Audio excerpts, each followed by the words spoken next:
আজকে আলোচ্য বিষয় আমরা জীবনে কিভাবে সফলতা প্রাপ্ত করব। আমরা সবাই সফল হতে চাই। বিজনেস, চাকরি, পড়াশুনো, ফ্যামিলি লাইফ, যে কোনো বিষয়ে, সাধুসন্তরা তপস্যায়, বিভিন্ন জন বিভিন্ন বিষয়ে সফল হতে চান, সাকসেস পেতে চান, কিন্তু আমরা সবসময় সাকসেসফুল হই না। আচ্ছা বলুন তো, সাকসেসফুল হই না কেন? তার কারণটা কি বলুন? কি কারণ? কি কারণ বলুন? আমরা জীবনে সাকসেসফুল হই না কেন? আমরা তো সবাই চাই যে আমার একটা বড় বাড়ি হোক, তাই তো, বড় গাড়ি হোক, আমার বিজনেস একটা ভালো পর্যায়ে যাক, বা যারা চাকরি পায়নি তারা ভাবছে আমরা একটা চাকরি পাই, তাই তো। যারা স্টুডেন্ট তারা পড়াশুনোতে সাকসেসফুল হতে চায়, ভালো রেজাল্ট করতে চায়। যিনি বিজনেসম্যান তিনি ব্যবসাকে খুব ভালো পর্যায়ে নিয়ে যেতে চান। যারা পড়াশুনো করে বাড়িতে বসে আছেন তারা কি করতে চান বলুন? কি করতে চান? ভালো একটা চাকরি পেতে চান, তাই তো। একজন house wife peaceful happy family তৈরি করতে চান, তাই তো। কিন্তু আমরা সবাই সাকসেসফুল হই না। সবাই কি সব কিছুতে সাকসেসফুল হই না। তার কারণ কি বলুন? আমরা সবাই চাই আমরা সাকসেসফুল হতে, জীবনে সাকসেস আনতে চাই, কিন্তু সাকসেসফুল হই না। তার কারণ কি বলুন? কি কারণ বলুন? কি কারণ বলুন? বলুন। কারো চেষ্টা ঠিক মতো হয় না, কারো কিছুদিন চেষ্টা করে কেউ আবার সে চেষ্টা করা ছেড়ে দেয়, ফ্রাস্ট্রেশন এসে যায়, টেনশন এসে যায়, তাই না? তাই তো। আর কি কারণ? শারীরিক অসুস্থতার কারণে সে হয়তো বসে যায়, বা এমন কিছু সমস্যা এলো, সেই সমস্যায় সে জড়িয়ে পড়ে। সবচেয়ে বড় কথা, আমরা সাকসেসফুল হই না তার প্রধান কারণ কি? কারণ কি বলুন? কি কারণ? ধৈর্যের সাথে আমরা চেষ্টা করি না। এই বিষয়ে একটা জীবন্ত ঘটনা আপনাদের শোনাচ্ছি, খুব মন দিয়ে শুনুন। একজন ব্যক্তি 21 বছর বয়সে ব্যবসাতে অসফল হল। কত বছর বয়সে বললাম বলুন? কত বছর বয়সে? 21 বছর বয়সে ব্যবসাতে অসফল হল। 22 বছর বয়সে ইলেকশনে হেরে যান। কিসে হেরে যান? কি বললাম? 22 বছর বয়সে ইলেকশনে হেরে যান। 24 বছর বয়সে আবার ব্যবসাতে অসফল হয়। কি বললাম? একজন ব্যক্তি 21 বছর বয়সে ব্যবসাতে অসফল হয়, 22 বছর বয়সে কি হয়? কি বললাম? ইলেকশনে হারেন। 24 বছর বয়সে আবার ব্যবসাতে অসফল হন। 26 বছর বয়সে কি হলো জানেন? কি হলো? 26 বছর বয়সে তার স্ত্রী মারা যান। কি হলো? 26 বছর বয়সে তার স্ত্রী মারা যান। 27 বছর বয়সে কি হলো? 27 বছর বয়সে তিনি মানসিক সন্তুলন হারিয়ে ফেলেন, ব্রেন ডিফেক্ট হয়ে যায়। কত বছর বয়সে বললাম? 27 বছর বয়সে তার ব্রেন ডিফেক্ট হয়ে যায়। তারপর 34 বছর বয়সে কংগ্রেসের ইলেকশনে আবার হেরে যান। কি বললাম? কত বছর বয়সে? 34 বছর বয়সে কংগ্রেসের ইলেকশনে আবার হেরে যান। তারপর কি হলো? বলুন কি হলো? 45 বছর বয়সে ইউএসএর মন্ত্রিসভার ইলেকশনে আবার হেরে যান। তারপর 47 বছর বয়সে উপরাষ্ট্রপতি হওয়ার চেষ্টায় আবার অসফল হন। কত বছর বয়সে বললাম? কত বছর? 47 বছর বয়সে উপরাষ্ট্রপতি হওয়ার চেষ্টায় আবার অসফল। বোঝা গেছে? 49 বছর বয়সে ইউএসএর মন্ত্রিসভার ইলেকশনে আবার হেরে যান। বলুন, আপনি যদি এতবার হারেন তাহলে কি আপনার এনার্জি থাকবে? থাকবে? এরকম ইলেকশনে হারলেন, কারো স্ত্রী মারা গেল, না মারা যাক, বলছি মানে এটা একেবারে জীবন্ত ঘটনা, সত্য ঘটনা। কতবার ব্যবসায় অসফল হলেন, স্ত্রী মারা গেলেন, মানসিক সন্তুলন হারিয়ে গেল, তারপর আবার ইলেকশনে হারলেন। 49 বছর বয়সে কি হলো? কি হলো বললাম? ইউএসএ এর মন্ত্রিসভার ইলেকশনে আবার হারেন। ক্লিয়ার? 52 বছর বয়সে আমেরিকার রাষ্ট্রপতি হন। কি বললাম? 52 বছর বয়সে আমেরিকার রাষ্ট্রপতি হন। জানেন তিনি কে? বলুন তো তিনি কে? কে কে বলুন? তিনি হলেন আমেরিকার রাষ্ট্রপতি, প্রাক্তন রাষ্ট্রপতি। কি বললাম? আমেরিকার প্রাক্তন রাষ্ট্রপতি আব্রাহাম লিঙ্কন। সবাই নামটা খুব পরিচিত, তাই না? তাই তো? তাহলে চিন্তা করুন, উনি যদি বারবার ধাক্কা খাওয়াতে বা বিপত্তি যখন আসছে তাতে যদি ফ্রাস্ট্রেশনে ভুগতেন বা আমার আর কিছু হবে না, বারবার আমি অসফল হচ্ছি, আমার দ্বারা আর কিছু হবে না, যদি উনি বলতেন, তাহলে কি উনি আমেরিকার রাষ্ট্রপতি হতে পারতেন? বলুন তো আমার প্রিয় ভাই বোনদের আমি প্রশ্ন করছি, বলুন। যদি উনি চেষ্টা না করে, উনি চেষ্টা যদি বন্ধ করে দিতেন, তাহলে কি উনি আমেরিকার রাষ্ট্রপতি হতে পারতেন? পারতেন কি বলুন? কোনো দিন হতে পারতেন না। তাই আমাদের কি করতে হবে? কি করতে হবে বলুন? যদি সাকসেসফুল হতে চাই যে কোনো বিষয়ে, সেটা পড়াশুনো হতে পারে, ব্যবসা হতে পারে, চাকরির ক্ষেত্রে হতে পারে, যে কোনো বিষয় বা ফ্যামিলি লাইফে হতে পারে, যে কোনো বিষয়ে যদি আমি সাকসেসফুল হতে চাই তাহলে কি করতে হবে? কি করতে হবে?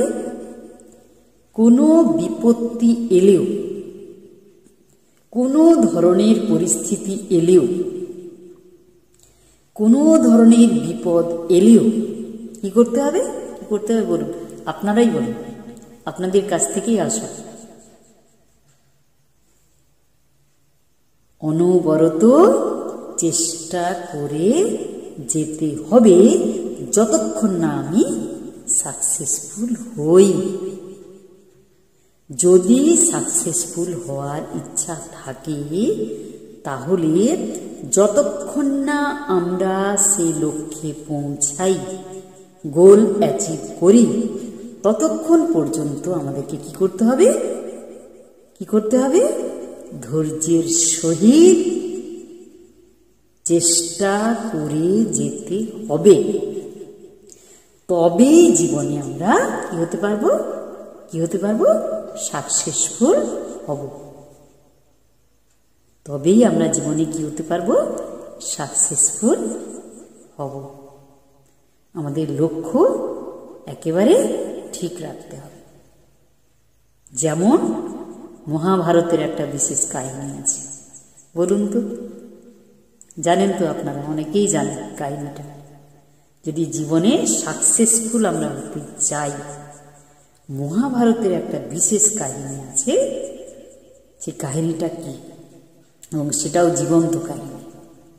বলুন বলুন। মহাভারতে গুরু দ্রোণাচার্য পরীক্ষা নেওয়ার জন্য পাণ্ডব আর কৌরবদের ডেকেছিলেন। জীবনে কে সাকসেসফুল হতে পারবেন সেটা বোঝার জন্য। বলুন তো সেই পরীক্ষাটা কি ছিল? বলুন। অনেকেই জানেন, জনপ্রিয় গল্প এটা, সবাই জানে এই ঘটনাটা, অনেকেই জানে, ম্যাক্সিমাম জানে। বলুন কি ঘটনা? গুরু দ্রোণাচার্য যখন অস্ত্র শিক্ষা, শাস্ত্র শিক্ষা দিয়ে কৌরব এবং পাণ্ডবদের উপযুক্ত রাজপুত্র তৈরি করতে চেয়েছিলেন, তখন খুব ছোট, তখন ওই পাণ্ডব আর কৌরবরা তাদের সবাইকে ডেকে এক এক করে ডেকেছিলেন এবং একটা বিশেষ পরীক্ষা নিয়েছিলেন। সেটা কি ছিল? কি ছিল সেটা? একটা গাছের উপরে একটা পাখি রেখেছিল। কি বললাম? কি বললাম? একটা গাছের উপরে একটা পাখি রেখেছিলেন এবং পাখি রেখে তিনি যুধিষ্ঠির, ভীম, অর্জুন, নকুল, সহদেব, দুর্যোধন, দুঃশাসন, এরকম সবাইকে তিনি বলেছিলেন যে লক্ষ্য সাধক। গাছের উপরে একটা পাখি রেখে তিনি সবাইকে বলেছিলেন, এক এক করে রেখেছিলেন এবং বলেছিলেন লক্ষ্য সাধক। তখন এক এক করে এসেছিলেন এবং লক্ষ্য সেধেছিলেন। তখন এক এক করে প্রত্যেককেই গুরু দ্রোণাচার্য জিজ্ঞাসা করেছিলেন যে কি দেখছো, কি দেখতে পাচ্ছ? কেউ বলেছিলেন গাছপালা, পাখি, এসব দেখছি। কেউ বলছিলেন গাছের মধ্যে পাখি দেখছি। কেউ বলেছিলেন আকাশ, গাছ, পাখি, এসব দেখছি। বিভিন্ন জন বিভিন্ন কথা বলেছিলেন। কিন্তু পাণ্ডবদের মধ্যে একজন খুব ভালো কথা বলেছিলেন, যার দ্বারা বোঝা যাচ্ছিল যে লক্ষ্য পূরণ করার একমাত্র উপযুক্ত ব্যক্তি তিনি। বলুন তো তিনি কে? বলুন, অনেকেই জানেন। হ্যাঁ, অর্জুন। অর্জুন বলেছিলেন, কি বলেছিলেন অর্জুন? কি বলেছিলেন? কি বলেছিলেন? গাছ দেখতে পাচ্ছি এরকম বলেছিলেন? না। গাছের মধ্যে পাখি দেখছি এরকম বলেছিলেন? না। কি বলেছিলেন? তিনি বলেছিলেন পাখির চোখ দেখতে পাচ্ছি। কি বলেছিলেন? পাখির চোখ দেখতে পাচ্ছি। তখন গুরু দ্রোণাচার্য আবার জিজ্ঞাসা করেছিলেন, ঠিক করে বলো কি দেখছো, ঠিক করে বলো কি দেখছো? তখন অর্জুন বলেছিলেন, আমি পাখির চোখের তারা দেখতে পাচ্ছি। এবং তিনি সাথে সাথে তীর নিক্ষেপ করেছিলেন পাখির চোখের ওই তারার মধ্যে। জানেন তো এই ঘটনা, সবারই জানেন। তাহলে আমরাও জীবনে যদি সাকসেসফুল হতে চাই অর্জুনের মতো, কেবল পাখির চোখের তারাকে দেখতে হবে। অর্থাৎ কেবল লক্ষ্যটাকেই দেখতে হবে, বারবার লক্ষ্য। আমার লক্ষ্য কোথায় রয়েছে, আমার লক্ষ্য কি, সেই লক্ষ্যটাকে দেখতে হবে এবং বারবার চেষ্টা করতে হবে। লক্ষ্য দেখতে হবে এবং বারবার ধৈর্যের সহিত চেষ্টা করতে হবে। যেরকম ধরুন একটা রাস্তায় আপনি যাচ্ছেন, সেই রাস্তায় কি আপনি কেউ বাধা দেবে না? কোনো বাধা আপনি পাবেন না? বলুন, একটা রাস্তায় আপনি যাচ্ছেন, সেই রাস্তায় আপনাকে কেউ বাধা দেবে না। সেখানে কোথায় গাড়ি আছে, কোথায় বাইক আসছে, কোথায় মানুষজন আসছে, কোথাও গর্ত রয়েছে, কোথাও এবড়ো খেবড়ো রয়েছে, তাই না? কোথাও দেখা গেছে বেঁকে গেছে, রাস্তাটা সোজা না, তাই তো? তাহলে রাস্তায় যখন আমরা যাই, একদম সহজ সরল পথ দিয়ে চলে যাই, এরকম কি হয়?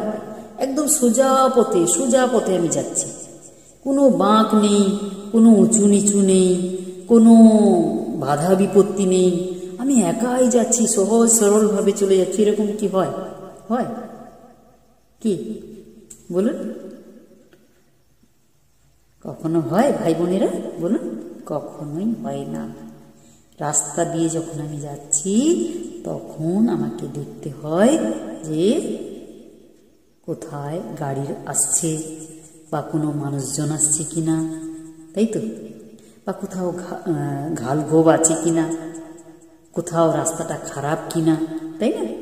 সব কিছু আমাকে মেনটেন করে চলতে হয়। যদি আমি না মেনটেন করি কি হবে বলুন? আমি একটা ধরুন বাইক নিয়ে যাচ্ছি রাস্তা দিয়ে, আপনারাও আপনি যাচ্ছেন, মনে করুন আপনি কোনো রাস্তা দিয়ে আপনি বাইক নিয়ে যাচ্ছেন, তো আপনি কি সহজ সরল পথে সোজাভাবেই চলে যেতে পারবেন? পারবেন? পারবেন না। পারবেন? কোনোদিন সম্ভব না। ঠিক সেরকম আমরাও জীবনে চলার পথে সাকসেসফুল যদি হতে চাই, কে কে সাকসেসফুল হতে চান? হাত তুলুন, হাত তুলুন। কে কে সাকসেসফুল হতে চান? গুড। তাহলে সাকসেসফুল যদি হতে চান তাহলে কি করতে হবে? কি করতে হবে? ওরকম রাস্তায় কোনো গর্ত যেমন থাকে, বা আমি বাইক নিয়ে যাচ্ছি, আমাকে সাবধানে চলতে হবে, নাহলে তো অ্যাক্সিডেন্ট হবে না? অ্যাক্সিডেন্ট হবে, জীবনহানি ঘটবে, আমি গর্তে পড়ে যাব, নাহলে কেউ আমাকে ধাক্কা দিয়ে দেবে, কোনো গাড়ি, বড় গাড়ি এসে আমাকে চাপা দিয়ে দেবে, তাই না? তাহলে আমাকে কি করতে হবে? সাবধানে চলতে হবে যতক্ষণ না আমি আমার গন্তব্যস্থলে পৌঁছে। ক্লিয়ার? ঠিক সেরকম আমরাও যদি জীবনে সাকসেসফুল হতে চাই তাহলে কি করতে হবে? কি করতে হবে? যতক্ষণ না লক্ষ্যে পৌঁছাই ততক্ষণ সাবধানে সতর্ক হয়ে চেষ্টা করে যেতে হবে। ধরুন রাস্তায় যেতে যেতে কোনো একটা বড় গাড়ি আমার সামনে চলে এসেছে, আমি বাইক নিয়ে যাচ্ছি না, আমার সামনে একটা বড় মাল বোঝা একটা ট্রাক চলে এলো, তো আমি কি ভাববো? যে আমি যেমন সোজা রাস্তায় যাচ্ছি সোজা রাস্তায় যাব, দিয়ে কী হবে তখন? কি হবে বলুন? কি হবে? ধাক্কা। তারপরে কি হবে? মৃত্যু। নাহলে বাইকের ক্ষতি হবে, আর সেই গাড়িটারও ক্ষতি হতে পারে, তাই না? ঠিক সেরকম আমরাও জীবনে চলার পথে কোনো লক্ষ্য পূরণ করার ক্ষেত্রে, সাকসেসফুল হওয়ার ক্ষেত্রে কি হবে? অনেক বাধা বিপত্তি আসবে। বাধা বিপত্তি আসবে না, সহজভাবেই সব কিছু পেয়ে যাব, এটা হবে না। বোঝা গেছে? যদি জীবনে সাকসেসফুল হতে চান কি করতে হবে বলুন? কি করতে হবে? তাহলে অবশ্যই সাবধান সতর্কে চলতে হবে।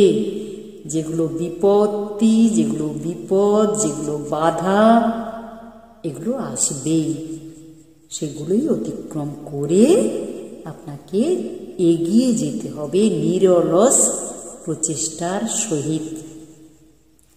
কখনো ঘাবড়ে গেলে চলবে না।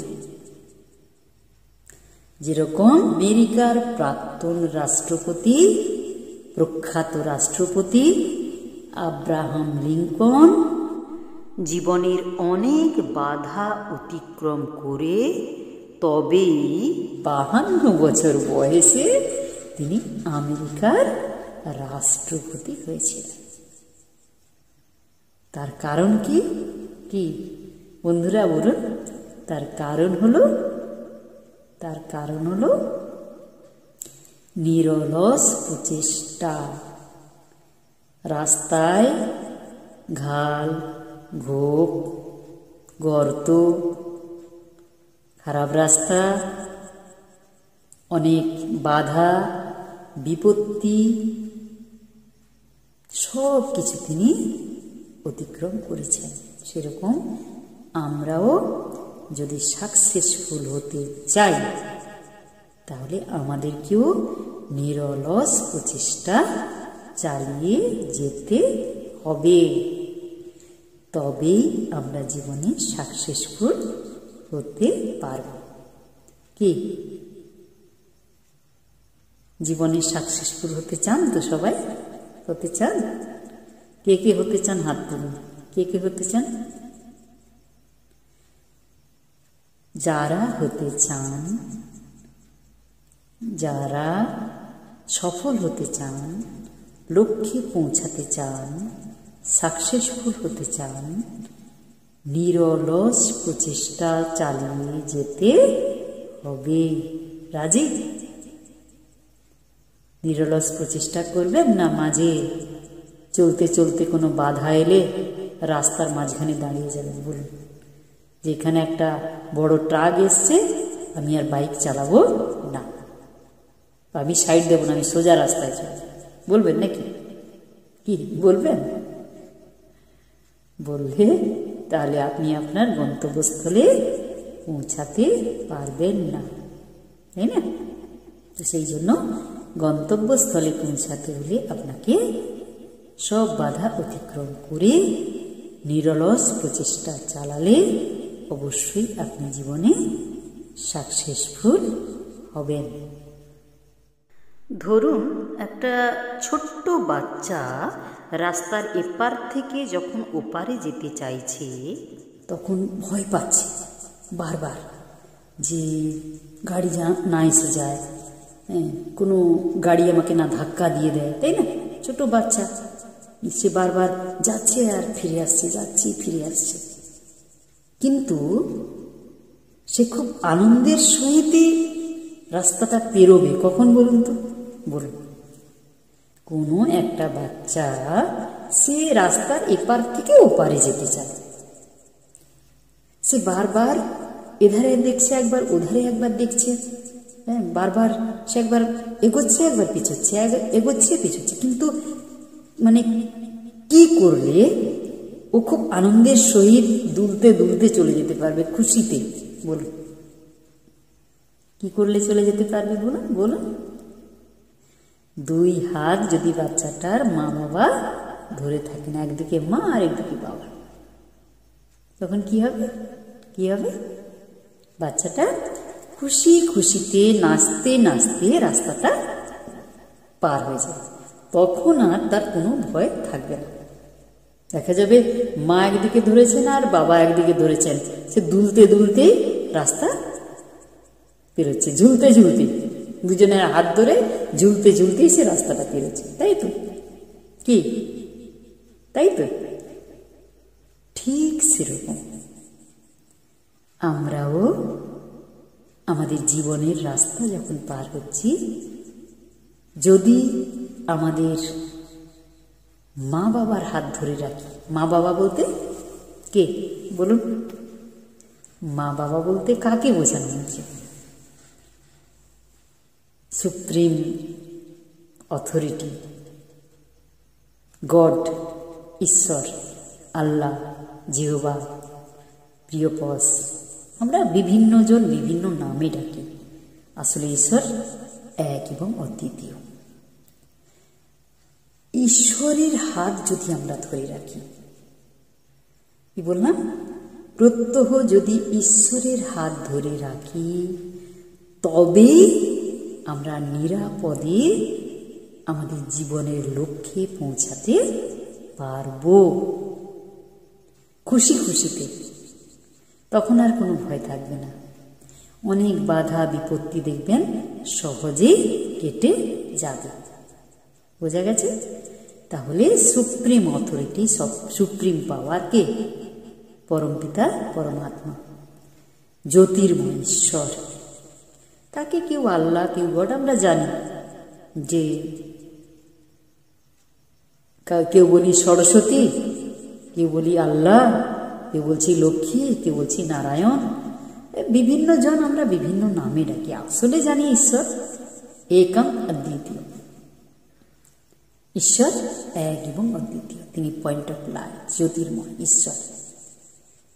তিনি আমাদের পিতা, মাতা, বন্ধু, সখা। তাকে যদি আমরা সাথে রাখতে পারি, দেখবেন আমাদের মধ্যে শক্তি চলে আসবে, পাওয়ার চলে আসবে। আমরা জীবনে সাকসেসফুল হতে পারব সহজেই। তাই প্রত্যহ সকালে উঠে তাকে স্মরণ করতে হবে। কি করতে হবে? সাকসেসফুল হতে চান?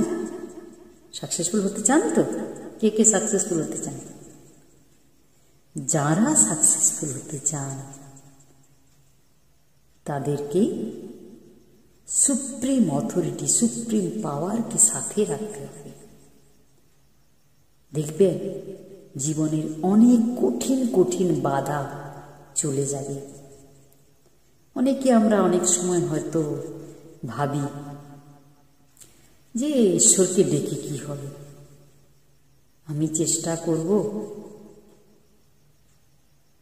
তবেই তো হবে। হ্যাঁ, আমাদের চেষ্টা তো অবশ্যই প্রয়োজন। সেই সঙ্গে যদি ঈশ্বরকে সাথে রাখি, সর্বদাই আমার ঈশ্বর সাথে আছেন অনুভব করি, এবং সকাল সন্ধে অন্তত 10 মিনিট করে, 15 মিনিট করে যদি ঈশ্বরের একটু ধ্যান করি, ঈশ্বরকে স্মরণ করি, জ্যোতির্ময় ঈশ্বরকে, দেখবেন জীবনে অনেক সাকসেসফুল হওয়ার পথ খুলে যাবে। অনেক দূর আমরা এগিয়ে যেতে পারব। আমাদের মানসিক শক্তি বেড়ে যাবে, অনেক বাধা কেটে যাবে। চলুন আমরা সবাই মিলে কিভাবে আমরা অভ্যাস করব, ঈশ্বরকে স্মরণ করব, একটু প্র্যাকটিস করে নিই। সবাই সোজা হয়ে বসুন, অনুভব করুন আমি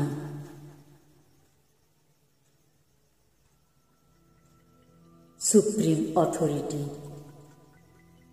পরমপিতা পরমাত্মা ঈশ্বরের শ্রেষ্ঠ সন্তান। আমি শক্তিশালী আত্মা। আমার পিতা পরমপিতা পরমাত্মা, তিনি আমার সর্বদা সাথে রয়েছেন। আমার মস্তিষ্কের ওপরে জ্যোতির্ময় ঈশ্বর বিদ্যমান। তার থেকে অসংখ্য পবিত্র আলোর কিরণ আমার উপর বর্ষিত হচ্ছে। জন্ম জন্মান্তরের পাপ থেকে আমি মুক্ত হয়ে যাচ্ছি। ঈশ্বরের জ্যোতির্ময় পবিত্র আলোর কিরণে আমি ভরপুর হয়ে যাচ্ছি। আলোর ঝর্ণার ন্যায় আমার উপর বর্ষিত হচ্ছে। আমি পবিত্র হয়ে যাচ্ছি। আমার জীবনের সমস্ত বাধা বিপত্তি কেটে যাচ্ছে। সমস্ত সমস্যার সমাধান হয়ে যাচ্ছে। আমি লক্ষ্যে পৌঁছে গিয়েছি। সফলতা আমার জন্মসিদ্ধ অধিকার। আমি জীবনে সাকসেসফুল, কারণ স্বয়ং ভগবান আমার সাথী। তার থেকে অসংখ্য পবিত্র আলোর কিরণ আমার উপর বর্ষিত হচ্ছে। আমি ক্রমশ শক্তিশালী হয়ে যাচ্ছি।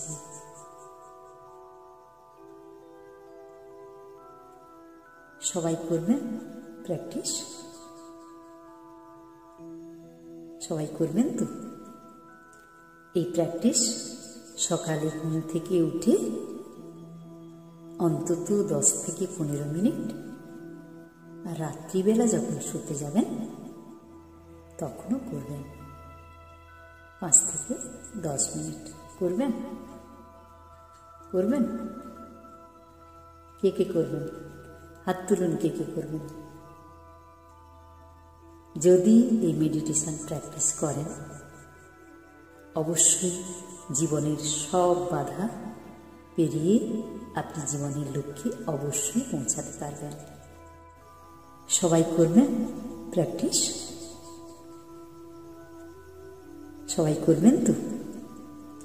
এই প্র্যাকটিস সকালে ঘুম থেকে উঠে অন্তত 10 থেকে 15 মিনিট, আর রাত্রিবেলা যখন শুতে যাবেন তখনও করবেন। 5 থেকে 10 মিনিট করবেন। করবেন? কে কে করবেন? হাত তুলুন, কে কে করবেন। যদি এই মেডিটেশন প্র্যাকটিস করেন, অবশ্যই জীবনের সব বাধা পেরিয়ে আপনি জীবনের লক্ষ্যে অবশ্যই পৌঁছাতে পারবেন। এতক্ষণ মন দিয়ে এই ক্লাস শোনার জন্য, আমার সঙ্গে থাকার জন্য আমি সবাইকে অনেক অনেক শ্রদ্ধা জানাই। ওম শান্তি।